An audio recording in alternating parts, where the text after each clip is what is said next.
Hey everybody, it's Cam here. Today I'm going to talk about Murder at Spindle Manor by Morgan Stang. It is 249 pages long.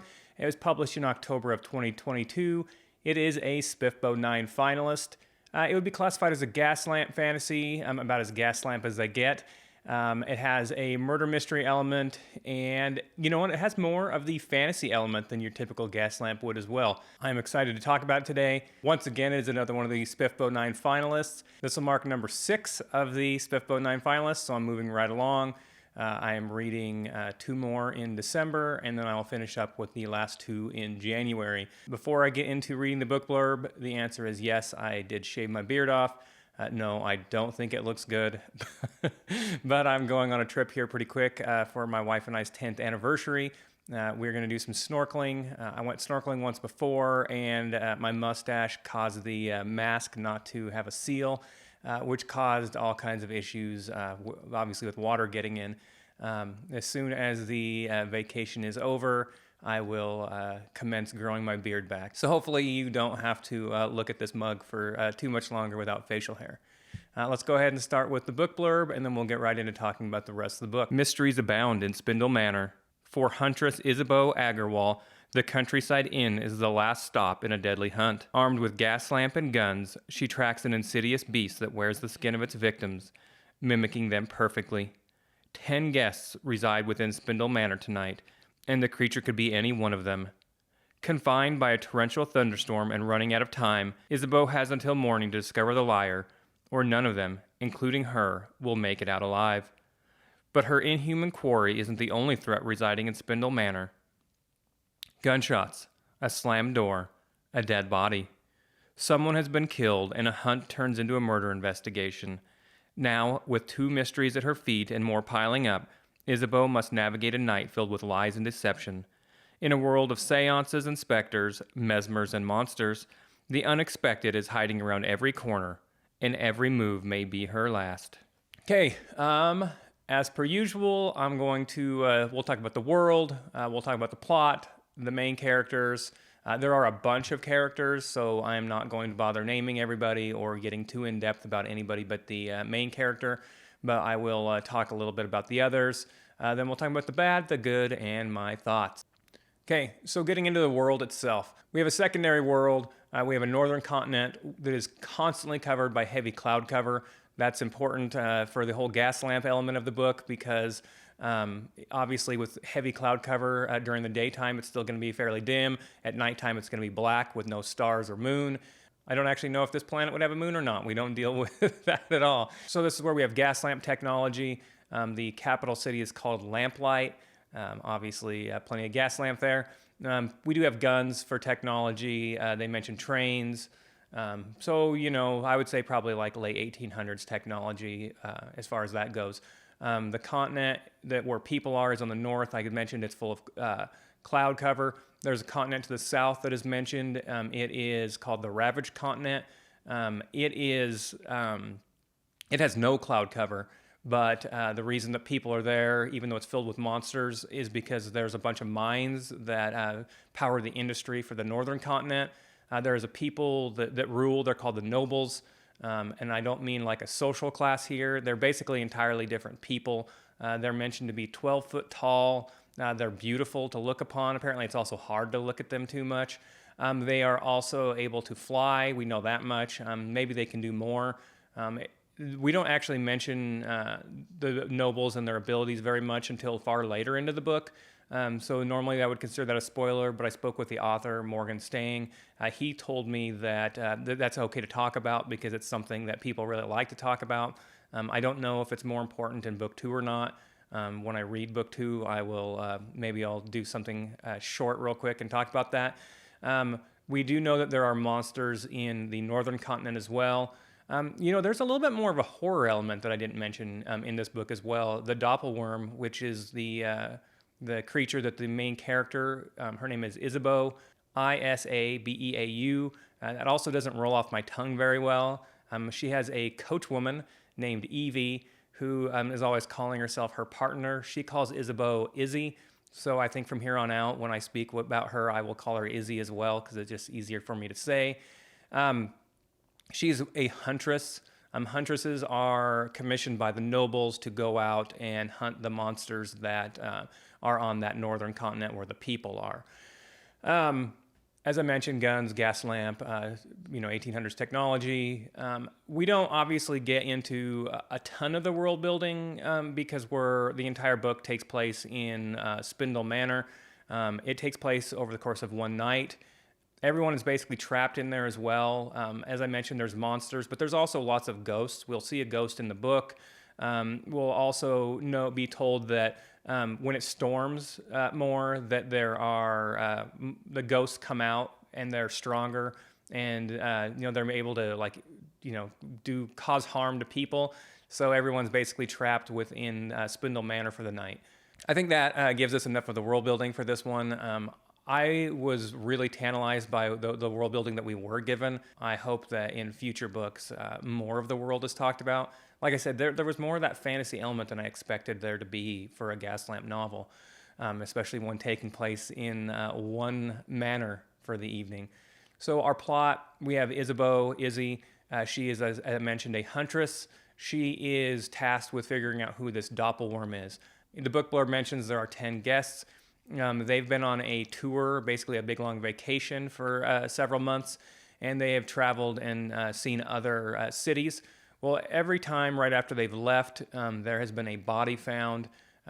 This doppelworm, what they do is they actually will eat the victim's brains, and then they are able to mimic an entire body. They are also able to take the victim's memories and emotions, mannerisms. They basically, you can't tell who they are. Izzy has a special compass that when it comes in contact with like monsters and supernatural things, it'll do weird stuff like spin around in circles, or it's supposed to point where you're going to go, but when she gets really close, that happens. So she believes that one of those 10 people that has been traveling from city to city, and as I mentioned, a murder happens after them. She believes one of them is the doppelworm. So she travels to the inn where they're staying. It's the last stop before they get to that capital city of Lamplight, and we're told that if the doppelworm is able to get into the city, that they'll kill thousands of people. Doppelworms are always wanting to feel like they're human, but they'll only be able to feel that way for a little while when they steal a body before they feel the need to steal another body. So it's important that she gets them there. Pretty quickly into the story, she tells the other guests that she believes one of them is a doppelworm. That is kind of important because it'll set off like one of the two big plot lines of the story. Everyone is worried of who it might be. She thinks that if by telling them that someone's going to make a mistake and maybe try to kill her, and that's obviously who will be the doppelworm. Pretty early on into the book, one of the guests ends up being murdered, and that sets off the second part of our plot where Isabeau ends up having to try to solve a murder mystery while also trying to figure out who the monster is. There is a surprising amount of action. In some ways, once we get into the main plot, we're in our like standard murder mystery in a manor, only with a whole lot more of that fantastical element involved. I really felt like the two plot lines, the divergence was done really well. Once Izzy started gathering the information on who interacted with who, then it didn't take me too long to figure out who I thought was the murderer. I still enjoyed, the whole absurdity, the convoluted element of it here and there as well. Talking about the characters themselves, as I mentioned, the main character is Izzy. She has a coach woman named Evie who is always calling herself Izzy's partner. Izzy does not agree with that, especially to start off with. As the book goes on, she kind of almost gives in to Evie's just constant badgering. The group of 10 travelers includes a doctor who's a mesmer. Mesmers can influence other people's minds. They can see what you think. There's a legend that they can even project their own bodies outside of themselves. So like their body would be in somewhere else, and then you would think that they're walking around. Another one of the guests is a psychic who can commune with ghosts. As I mentioned, there's a ghost in the manor. There's also some monsters that we'll interact with. People can merge with other things. There's just a ton of that, that horror fantasy element in the book. As far as some of the other characters, I thought the one that I liked the most was the Colonel. She was a veteran of the ravaged continent, served a bunch of tours, and her body is like half mechanical. Where we're getting into that gas lamp element. There's a coal-fired furnace inside of her back that actually runs the mechanical parts of herself. There's just a really cool cast of characters. The main one is only one point of view. That's Izzy, so obviously she's the one that is most important. There's also the proprietress of the inn, and she has an assistant who is what is called a living doll. Her mouth has been sewn shut. Apparently, she actually died, and right as she died, another mesmer was able to somehow put life back in her. And so at this point, she can't speak, obviously, with her mouth sewn shut. She has a lot lower functions than if she'd have been living. She is a kind of fun background character throughout the entire story. Like I said, a lot more of that fantasy element than a lot of typical gas lamps. Getting into the bad, the good, and my final thoughts. I'm going to list 3 things on the bad. Only one of the 3 was an issue for me personally. But the first one is that it does get pretty convoluted at times when you're dealing with 2 main plot lines. I felt like the author did a pretty good job of it. There were very few times where I was struggling to figure out what was going on. The author juggles it, I think, pretty well, but it can get pretty convoluted at times when both things are going on at once. The second thing is that it is pretty absurd. I also think that the author did a really good job of handling the absurdity, but I think that there are probably going to be some people that might think that the story has jumped the shark, to use an old phrase, every once in a while. So this is the second book that has had an element of the absurd so far in this competition. And I feel like it handled the absurdity a whole lot better than The Fall Is All There Is. I feel like sometimes that book just threw out crazy, weird stuff just to throw it out. My personal opinion is that the author did a really good job of, whenever there is absurdity, that it had a really good reason for it. But I have seen other reviews since I've read the book that thought that it went a little overboard. Third one, and the one that I actually had a little bit of a issue with, is that I think I would have been happier if this book had been 350 pages long instead of only 250 pages, and maybe we'd have gotten more of the world building. The parts of the world building we did get mostly are within the backstory of the Colonel. I really, really enjoyed that part of the book, but obviously at only 250 pages long, the world building isn't something that can take up a significant portion of the book. It really left me wanting more of that world building. Obviously that shows the author's writing ability, that even if I was only getting 10 or 15 pages of world building, that I really latched onto that and found it fascinating. I really found the world fascinating. I would have liked to have seen more of it. Obviously it all takes place in one building, so that's not going to happen, but maybe through backstory we could have gotten that. But obviously that's not what the point of the book is. So I think that's just me being standard and epic fantasy person.